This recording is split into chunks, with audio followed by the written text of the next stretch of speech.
guys need me mic'd or not? Because I can turn this on. Does that make any difference? That's Yeah. better? Okay, great. Okay, go on. Well, it is 11 o'clock, and I want to thank you for being here today. And this will be my last media availability before Canada Day. So I wanted to wish you all a happy Canada Day and remind you that we have a virtual celebration this year, and there won't be any fireworks. When I started doing these briefings, I started to count the number of days that we had been involved in a response to COVID-19, and sadly now it's come to counting the number of months that we've been involved. And you know, I think we're really entering the 4th month of our reaction to this pandemic in the city of Kamloops. And the fact that we're here in council chambers is unique in the sense that yesterday council decided that we are going to move our operations to the Valley First Lounge at Sandman Center effective the 14th of July, so that we can accommodate yourselves back in our chamber and our ability to welcome the public back in a limited capacity in that setting, and we will be able to be physically distanced, because in this room, in accordance with WorkSafe BC and occupational health and safety rules, we have a maximum of 15, and I see we haven't exceeded that today, so that's a good thing. I wanted just to follow up a bit today on the announcements from the last couple of weeks, and in particular the issues related to the reopening of our facilities and the return to sport.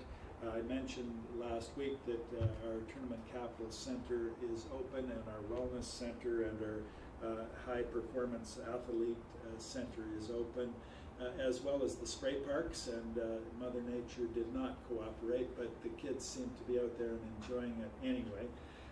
Next week we are going to be able to open Brock Pool. I've had a lot of interest in the pool and interest from the aquatic community about that. But it's not going to be the way that it was. We are going to have to restrict the numbers of persons at Brock Pool. But we will open next week for lap swimming, and we will open that for the training of our lifeguards. The maximum capacity will be 24 persons for lap swimming and 16 in the top pool there. When we do open for general swimming, we will reassess the numbers of people that will be safely allowed into that facility, and we will adjust our support for swimmers there as well. As you know, Westside Pool is closed. It will open in the fall as per usual, and I'm advised that the improvements to the Canada Games Aquatic Center are on time and on budget, so that would be available for swimming in January of 2021. In the absence of that, of course, we're anticipating a lot of pressure on our beaches, in particular Riverside Park. So once we get the baskets down and the flood protection down there, we will provide lifeguarding services there, and we're going to extend those services, and particularly on busy days, people will be able to avoid themselves or avail themselves of a protected swim area there in the river. And that's usually quite popular, and we want to make sure that people can do that safely. Prince Charles Park wading pool, that's another crown jewel in our asset inventory for recreation, and it's something that if you've ever driven by it, you can see how busy that facility is. So we've had to make some changes before we reopen that. We are going to have to fence that area, and we are going to have to limit the number of people in Prince Charles Park wading pool to 30, and so that will open June 29th next week, and hopefully this time Mother Nature will cooperate. I wanted to touch on the return to organized sport. I know that Adam Donnelly will be interested in this among others, but certainly slow pitch, the Tournament Capital Ranch will be opening, as will Pacific Way Fields for slow pitch. Softball, Charles Anderson Stadium and Exhibition Field. The baseball at MacArthur Island will be reopening. Soccer, West Highlands Park, Sing Bowl, MacArthur Islands. We will have 3 fields open at MacArthur Island for soccer. Community football on the lower TCC field, rugby is at Exhibition Park, and cricket at Raymore Park in Rayleigh. Those will be predicated on those local sporting organizations having their return to play plan approved by Via Sport and by the health authority, and then making bookings with our recreation department for access to those facilities. I also want to advise that next week we are reopening the Barnhart Vale landfill. That is for waste diversion and our compost area. We've had a lot of asks to get that back in operation, because a lot of people are spending this time doing yard work, doing gardening, doing renovations and those kinds of things, so that will be helpful for them. And finally, I brought a prop with me today, my Corex, and I just want to say on behalf of council that we are getting close to phase 3 in terms of British Columbia's response to COVID-19, and we are going to see some easing of restrictions that the provincial health officer has placed on our community. But I just want to put a word of caution out there. I was very interested yesterday when Dr. Bonnie Henry presented her dynamic compartmental modeling, and it's interesting when you go back and look at her previous presentations and you speed up the clock. Everything that she predicted was going to happen did happen. But what she predicts now is that as we enter phase 3 and we have more contact, that we are going to see increased cases both here in Kamloops and in British Columbia, and we need to be prepared for that. I call it the reproductive rate of virus incidence, but that's the number of additional cases that are caused when somebody is exposed to this virus. We need to keep that under 1 in order to stay protected here in the city of Kamloops. And we need to have very accurate contact tracing, and the Interior Health Authority are up for that challenge. But the public has to be prepared when the phone call comes and you've been exposed. Can you tell us who you've been in contact with, where you have been for the last 10 to 14 days? If you can't recall that, you've probably seen too many people, been to too many places. So that while we're going to open the economy here, and I think businesses are really clamoring for that, we have to be very purposeful, very mindful, and very cautious about the way that we do that. Myself and council really want to see things get back to normal as fast as anyone else, but there is no change to their decision in phase 4 to keep the maximum size of gatherings to 50 people. That will remain in place for some time to come. But I do urge, particularly the population between 20 and 35, that if normally on a Saturday night you went out and you went to 5 clubs, maybe just go to 1 club and stay there for the whole evening. Maybe if you're used to going shopping and you're going to try on 5 pairs of jeans, maybe just try on 1 pair of jeans and make the purchase.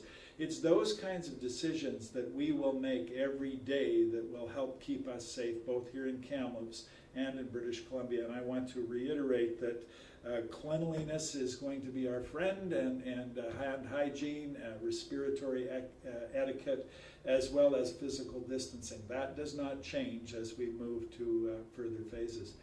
So I want to conclude there, but I did want to give you an opportunity to ask questions, because I haven't had a media availability for some time, and I know it's kind of tricky tripping over each other in terms of getting your questions answered. So you can ask away. Jessica Wallace from Kamloops This Week, you're first. Okay, thanks. I guess with phase 3 expected maybe even today, is Kamloops is ready to welcome visitors as part of the maybe loosening of travel restrictions? Not restrictions, they're not banned, but not encouraged is essentially what's been happening.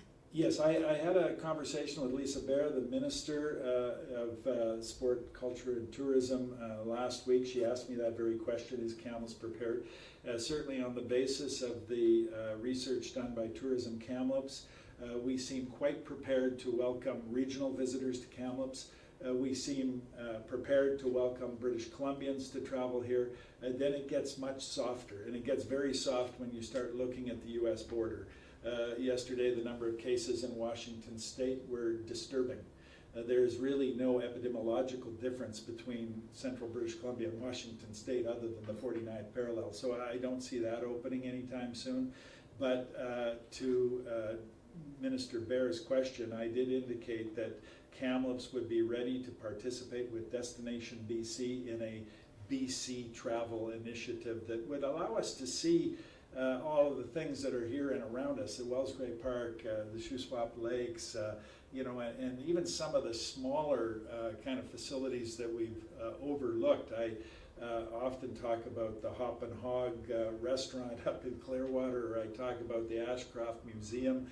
Those are the kinds of places that I think we need to rediscover in terms of our summertime vacation and recreation this year. There's been more, perhaps, cases in the Lower Mainland. Are you concerned that there may be people bringing the virus into the community? Well, you know, I think that we've essentially created a bit of a bubble, a civic bubble, but as we do introduce more travel, we do increase the risk. And as I stated in my presentation, that you know, even Bonnie Henry predicts an increase in the latter part of June and into July with the lessening or loosening of restrictions. That is going to mean that we're going to have to be more vigilant about some of the other safety mechanisms we have in a public health response to this organism, and that involves contact tracing and being mindful about who you're visiting and how long you're there, and whether you're outside, much better than being inside, being 6 feet away or 2 meters away, and that kind of thing. Colton Davies. Yeah, when it comes to you know, businesses reopening and hopefully phase 3 soon, but I'm just curious for you personally, what kind of things are you hearing from businesses and business leaders with where we're at now? And you know, I guess to add on to that as well, is it still just an idea, potentially closing part of Victoria Street to vehicle traffic? Yeah, that's an idea that has been suggested. There are some businesses quite in favor of that and some opposed. The KCBIA have suggested that we would use some kind of roving closure, maybe take a block and move it along. I've heard from other businesses that have suggested maybe if you closed it after 5 o'clock, that might be better. We've done the patio initiative. I was uptown yesterday. I see there are, I think, 5 that I counted being built. We're trying everything, right? But I think what the business community has to understand is that it's not about getting back to your former capacity. It's about getting your former customer base back. And that if you had 100 customers before, you may only have 50 now because people are being quite cautious. There's a fairly wide spectrum that people approach risk from, and some are the deniers, and they're saying that this is all a hoax. And there are some that are virophobes that are not going to go out anytime for any reason. And there's about 70% of the population in the middle. Now, the success of Bonnie Henry's approach is that she's been able to influence that 70% of people in the middle to exercise some very unusual and unprecedented cautions. And I think that's what's made British Columbia's results much better than many other jurisdictions. As we look to reopen, I think we have to try things, but we're not going to have block parties. And I think people are kind of locked in their memory of brew loops and all of those other things that we have enjoyed in the past. That's not going to be what happens.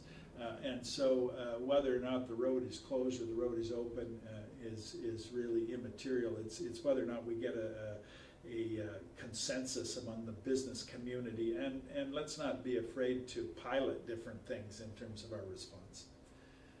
In regards to the Mayor's Task Force on the economy, has there been any thought put into potentially broadening those conversations, not to just have specific groups, but to allow the public into those conversations? Yeah, I've heard that there's at least one group that would like to be included in a public conversation.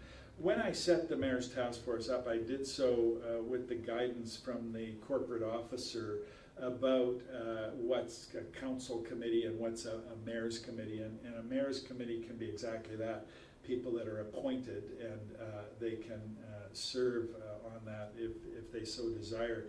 The reason that it's not open to the public is that there's some proprietary information that is thrown around, and that if that were to be kind of reported upon, then people would be less likely to try and share ideas.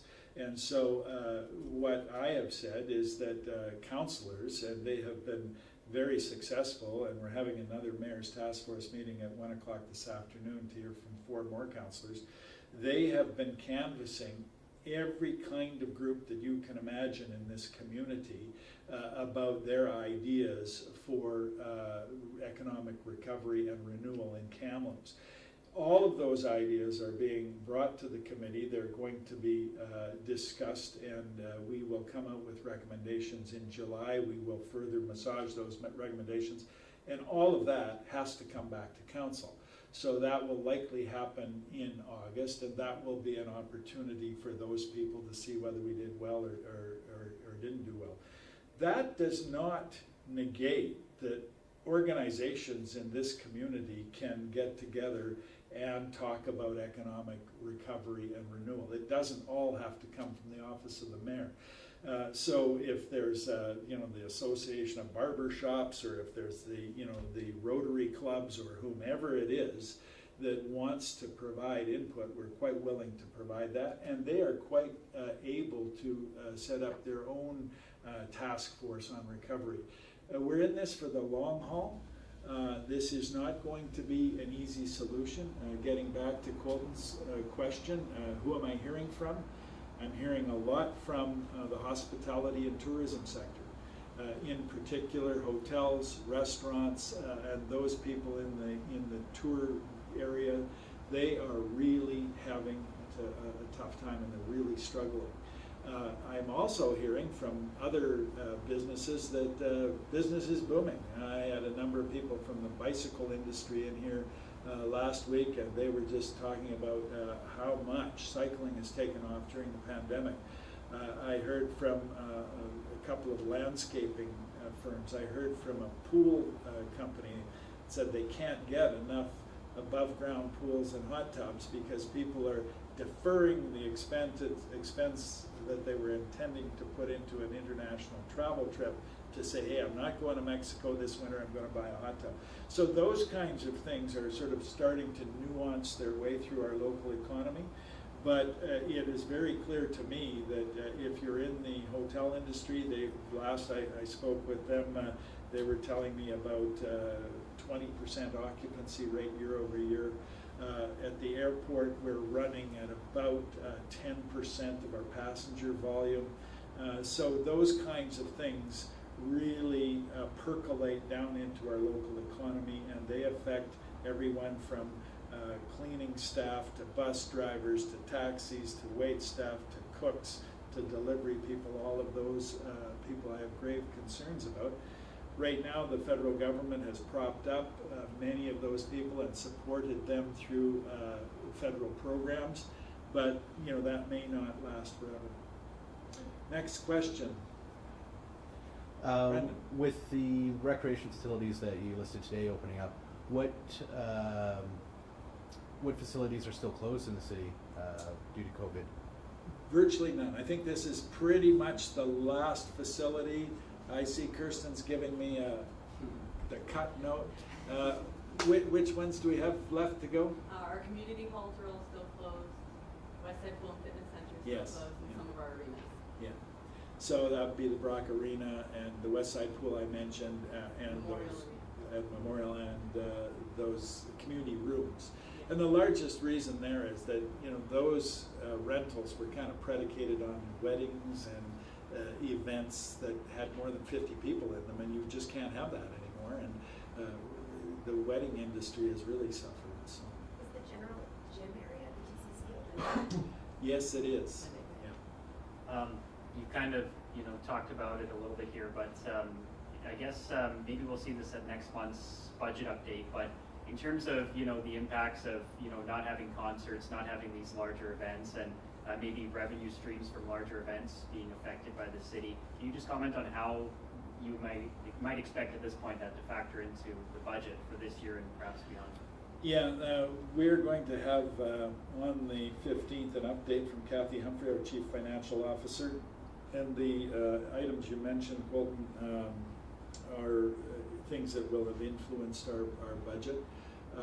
The parking, deferral and that. Now we're still not charging for parking in the parkades, but we have returned to street parking.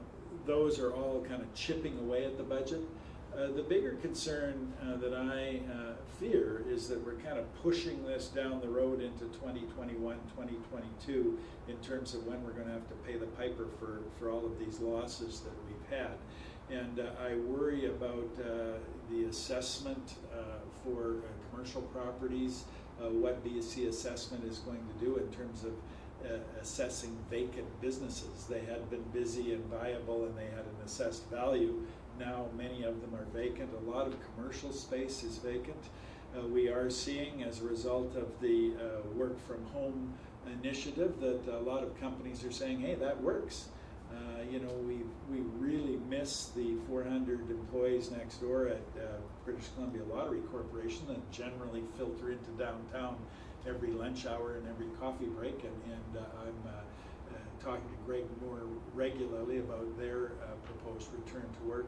And that kind of thing is happening in law offices, it's happening in insurance offices all over the place. So you're starting to see a transition in terms of that work from home initiative that really will have an impact on those sectors that service those workers, both in terms of hospitality, meals, after work, drinks, those kinds of things, but also the space that they were renting on a per square foot basis in commercial high-rise developments that they may decide now they can shrink their footprint or don't need as much space. Over here, Infotel. You're good? I'm good. Excellent. I'm good.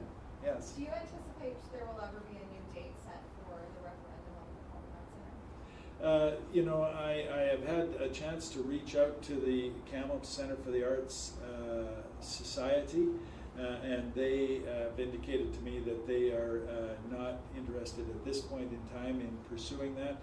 And really, I think that when you look at the restrictions in terms of not allowing more than 50 people in one place, it wouldn't really rest well with the taxpayers to ask them to invest in a facility that we don't have, a need for immediately. That said, that if there were an opportunity to use a project like that as part of a, get back to work kind of thing, a shelf-ready project that we could expect funding from the province of British Columbia and the government of Canada on, and part of their commitment to supporting the arts in this country, I would be the first in line to access that. But right now, to answer your question, no, there is no intention to pursue the referendum, which was cancelled by Minister Robinson, that was supposed to have been on April the 4th. And that is of grave personal disappointment to myself. Ken, it was shot, just to follow up on Joe's question, it was shot down in 2015, of course postponed this year. Do you think, and of course costs are only going to go up, do you think this center will ever be built here? Oh, I certainly hope it will. And remember that, the costs are project specific and they are dependent upon the kind of support that we can get. I mentioned the other levels of government that are there, but there are other ways that we could get electoral consent as well. We could look at a reverse petition, but also you could look at coupling a referendum question with a civic election, and that then gets rid of that cost that we were going to incur. So. Any more layoffs or recalling staff? The City of Kamloops is actually recalling some staff. We have been, bringing some staff back on in the last little while, but it's a fluid workforce that we have in the city, and we fluctuate by wintertime in terms of civic operations and additional staffing there. Summertime, more staff in our parks area and that kind of thing. So nothing outside of the normal flow of that kind of movement of staff. Still people that are working in our rinks that are closed are not back at work. People that were going to be teaching swimming lessons are not back at work yet. So those kinds of people still remain on layoff. Do you have a number for that? Is it still about 100? No, it would be less than 100 now. It was around, it got up to about 115, and it's now, I think, under 100. But as I say, I would have to get an update from our HR department almost on a weekly basis, because that is a fluid number. We have, in this building and in most of our other operations, returned to work with a kind of graduated opening. We do have some problem areas where we have don't have the ability to physically distance each other, so we wind up shifting people. They work in the office for 1 week and work from home another week, so that we have additional space. We too have to comply with WorkSafe BC rules. Any other pandemic-related questions? I got a side question. I have one. I have Pandemic 4. question, Jessica Wallace, Kamloops this week. There were some concerns, I guess, at the beginning of the pandemic about communications with Interior Health, and just wondering, I know that we're expecting to get a health officer this year, but just wondering how things have kind of progressed a few months in here with the status of that.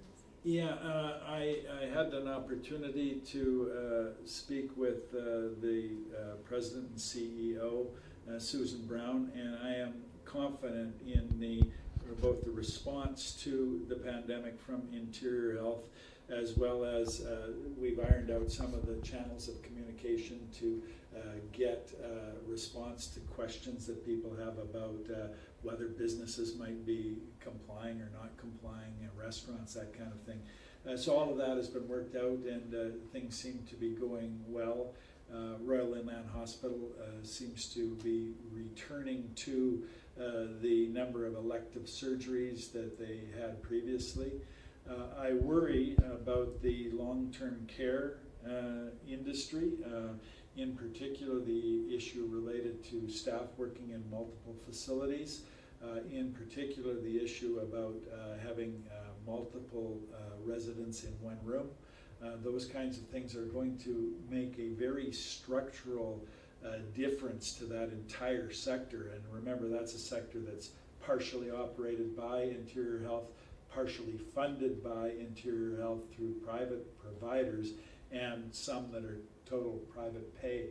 So that's going to be an industry that is really going to see some long-term changes, and in many cases for the better, coming out of this because of the devastating loss that we've seen in long-term care facilities in British Columbia. Are you, speaking of long-term care, I know it's COVID-19 spread like wildfire in Lower Mainland care homes. Are you a bit surprised that hasn't sort of been the case in the interior? No, again, because we are a bit isolated, we do have that kind of natural protection.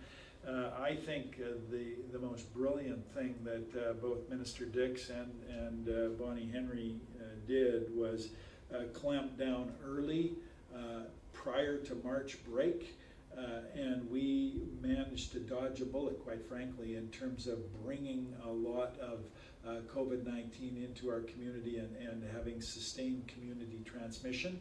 We never saw that, touch wood, and as we brace ourselves for the second wave, and I fully believe that there will be a second wave of this virus. It's a novel virus. There's no reason that there wouldn't be. That we need to be cognizant of that, and that in and of itself creates a whole other set of problems within that hospitality and tourism sector that I described earlier. Looking at the other, still I guess potential emergency of snow flooding from the snowmelt on the rivers. Obviously, there's still flood mitigation barricades at Riverside Park at MacArthur Island, and as of this morning, the river's pretty well the same as when it hit its peak on June 4th. Right. We know boat launches open on Friday. Is there any chance that those could get closed again? And do you have any idea how long we could see the flood barricades up for, knowing where the river's at right now? Yeah, question from Colton Davies from Stingray Radio about the boat launches and the river. We had hoped to start to dismantle our flood protection initiatives this week, but the forecast hasn't been particularly good, so we're delaying that a bit. But we will start to take that down. You will see our crews in our parks and removing the bags over top of some of our storm drains. As we get there, then you'll start to see those beaches reopen. I would caution the public that while we have reopened those boat launches, we are still at full pool in terms of the river. So just be conscious of your wake with your boats. And I would also caution the public that right now, is dangerous in that river. There's an awful lot of debris coming down that has been washed in from flooding upstream. Shuswap Lake is still at full pool. And so it's really not kind of business as usual in terms of the July, lake and river recreation yet. Hopefully those numbers will start to drop very quickly after next week when we could get some sustained heat, and I think you'll see the river react quite quickly after that. Ken, I wanted to ask you about Aberdeen development. It's going, the 22 units planned for Aberdeen going to a public hearing. I talked to another developer this morning that has a bunch of plan for a bunch of lots. She says she's kind of running into some roadblocks with the city in terms of servicing some of those roads or some of those areas. I know in some situations that cost is on the developer, but she kind of argues that the city should be helping out. She says it's not financially feasible for them going ahead if they don't have any help from the city. With the CAM plan in mind, do you think the city should be pitching in and helping some of those developers develop lots up there? No. The city is not in the business, nor should the city be in the business of replacing the private sector. So if she's having difficulty with the costs of the road network, the water, the sewer, and everything that she needs for her subdivision, then she needs to adjust her pricing in terms of making that profitable. It's not a role for the city to jump into that area, because you would simply be inundated with requests from everywhere from Heffley Creek to Campbell Creek to support private development, and I don't see that as a role for the taxpayers that are in the city of Kamloops. After the medical emergency at council last week, is Byron McCorkle the acting CAO for the foreseeable future? Is there anything you can say about that? We don't comment on health issues related to our employees, but I will say this, that I've spoken with Mr. Trowan. He is very grateful for the interest that the media and the community have expressed good wishes for him, and he is currently on leave. Mr. McCorkle is in charge. He is the deputy CAO, and right now he's the acting CAO. And as you saw yesterday in council, all of the directors have certainly stepped up, and Kamloops is running on all cylinders. And we look forward to Mr. Trowan's return when he's available. So we see drinking on city beaches this summer? Can we see which? Drinking of alcohol on city beaches this summer? Council hasn't talked about that. I don't know that I've heard a lot of requests for that. It's more of an urban phenomenon where you have a very high density of population and very little access to those kinds of areas. So that's really where I see it, North Vancouver, City of Vancouver. But I haven't seen it here. Of course, if you were to do that, you then take away business from people that are running patios and that kind of thing. So it's a balancing act. It's not about just going and partying on the beach. The other issue, and I haven't broached this with Superintendent Leckie, but there is a reason that alcohol is generally in a fenced kind of area, so that you can actually control consumption and behaviors, and that when you start to open up wide spaces for that, sometimes bad things happen. Hey, just quickly, I wanted to ask, thinking of the Canadian flag and Canada Day being virtual celebration, are you guys still doing fireworks on that? No, I mentioned that at the top. Yeah. Okay. Yeah, why not fireworks? I believe that's a decision of the Multicultural Association. But we do have a virtual Canada Day celebration, and I'm the opening act and the closing act. So if you're, down a pint of Mare, you can tune into that and watch that. And as I said in that presentation, I mean, these are unprecedented times, and I think about Canada Day. I really think about music in the park. I think about the graduations. This week was TRU's, but also all of the high schools. I think about the issues related to birthday celebrations, anniversaries, weddings, all of those kinds of things. So it's a new normal for people, and we have to just kind of get through this. And unfortunately, during the early part of the pandemic, as you would remember, I sat here or outside or in the other room giving you a litany of things that we were closing, shutting down, turning off. And now at least we're able to, in a very controlled and cautious way, look at reopening that. And council, to a member, are behind this kind of gradual and cautious reopening and a return to normal business at the Valley First Lounge. So with that, I think we've kind of ran our course. So thank you, and we will see you on the 14th, if not before. Thanks. Thank you. Thank you.